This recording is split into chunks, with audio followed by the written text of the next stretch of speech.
Warning, do not try this.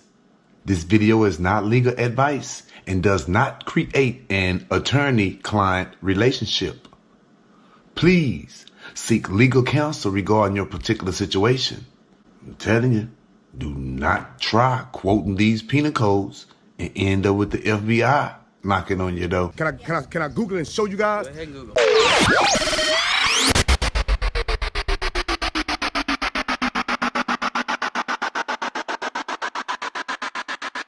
I know you see the gold teeth, the tattoos, and immediately think I'm another plain, normal, regular black guy. No, player, wrong one. But let me educate you guys today. See, that number is big of us because of our lack of knowledge. That's why I came up with Bledsoe 10 Commandments. See, that number is big of us because of our lack of money. That's why I came up with my special list. And before you say anything about this 2010 chart, I use this 2010 chart because I was a part of these numbers.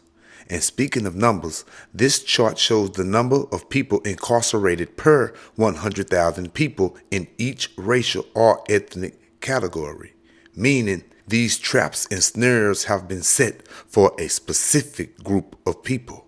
Now, use your phone that you got in your hand, go to Google, type in 13th Amendment, Section 1, and you can read along if you like.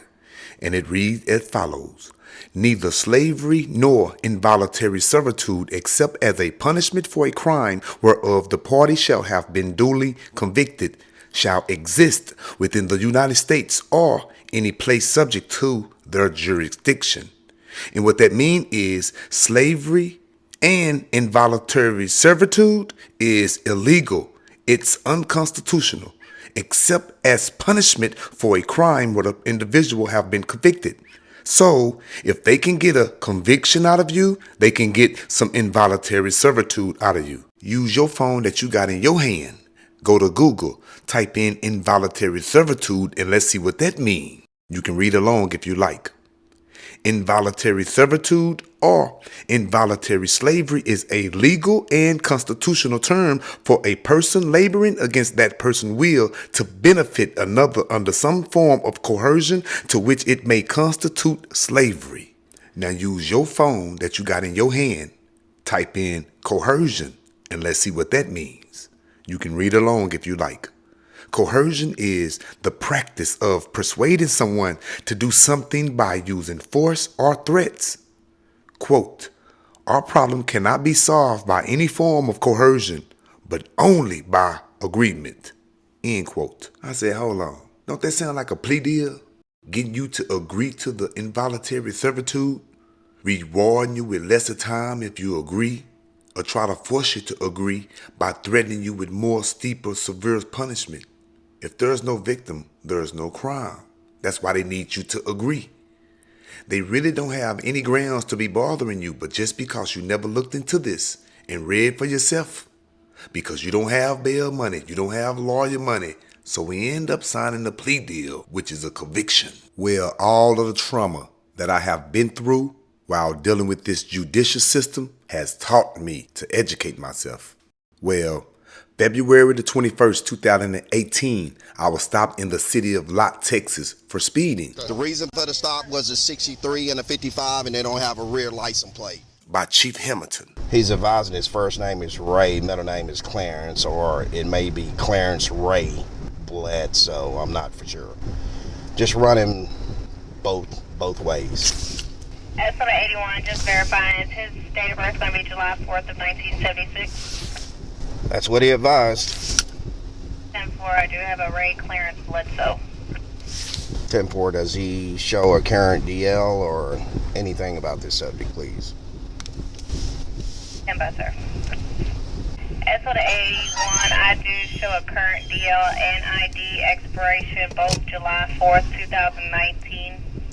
Is eligible on both. Stand by for your 43, sir. 10-4, I'm going to see if I can get a VIN number from off of this vehicle he's driving, because there's no license plate. Back in the car, he telling them there is no license plate. Body camera footage showing clearly there is a license plate. As for the 81, I have your 43 when ready. Good. 1043 comes back to total arrest is going to be 5. Total convictions is going to be 1. 1 criminal mischief, less than 1,500. 1 possession of a controlled substance, less than 200 grams. 1 interfering with the duties of a public servant. 1 fail to ID giving false and fictitious information. 1 fail jumping and 1 fail to appear felony. 10-4, advise me his DL number once again, please. That DL number is going to be 1509. Okay, you stopped me. I gave you all of my personal information.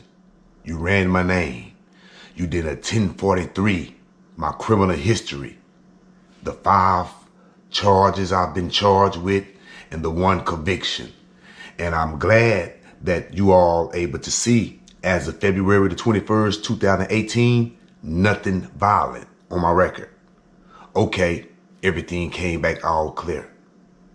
Well, at this point, this is where Chief Hamilton's supposed to resume with the speeding citation. Instead, he called for backup. And the first person that made it to the scene, this is what Chief Hamilton said to Deputy Rebecca. You know this guy. Whoa, hold up. I know y'all heard of Bledsoe 10 Commandments, but I have a special list also. And number 2 on my special list is fishing expedition. And it reads as follows: a search or investigation undertaken with the hope, though not the stated purpose, of discovering information. Let me break it down. Those questions that he asking is an investigation, hoping that they can find something else other than the main speeding stop that they stopped you for. That's what I meant when I say the speeding stop opened the door for other severe charges to be pinned against you. Follow me. You know this guy. Yeah, Sheriff said he Rex, quiet. Sheriff said good for dope. Sheriff said good for dope. I gave you my driver license information, date of birth. You got my automobile insurance. You even done a criminal history background check on me. Why not resume to the reason you stopped me, which is the speeding stop? Instead, Chief Hamilton's feeling some type of way because I quoted that penal code to him. So when Deputy Rebecca said, Sheriff said he's good for dope, they immediately turned this speeding stop into a full-fledged drug investigation without any probable cause. All right, well, I'm going to run Rex around the car. He came on through the intersection and then turned into here. That's what we call evading. Now that right there was Falls County deputy, and her name is Rebecca. And what you just heard was her giving Chief Hamilton ideas on more severe charges. And listen to what the chief did. I'll have to call Jody on that one. Let me give her a call. Hey, real quick, Miss Jody, and I know you're gone, but do you know a Clarence Ray Bledsoe? Here's proof how the speeding stop opened the door for many other severe charges to be pinned against you. Anyway, I just didn't know if you would consider the evading case, even though I didn't have my siren activated. I told him he was crazy for doing this, and since he caused all this ruckus, he was exercising his rights. I was going to exercise mine. And what Sheriff Ricky Skaman meant by that was locking me up in the padded cell for nothing. Yeah, mine's on. What were you saying about a padded room now? He can go in the padded cell until he decides he wants to talk. So, He can just go to jail. okay. It's interfering when he doesn't interfering with the duties, I think, when you don't open the car. You stand right here and watch these guys. This guy's refusing to get out of the vehicle, which is fine. But what I need you to do is just remain right here. You guys don't have to exit. Fine. No. He actually gave me his name and date of birth. He just won't exit the vehicle, which is fine. I mean, fine. Did he get out whenever you was asking him to get out? I was talking with him, and he was telling me that his brother or cousin had just had that surgery, and he was completely blind. and he asked me who was going to monitor you after he decided to exit the vehicle. I said, sir, we body cams, in-car cams, there's a lot of officers, things of this nature. And he implied that he didn't want to exit the vehicle. And then he was, as he was recording, he said, I'm exiting the vehicle only under duress.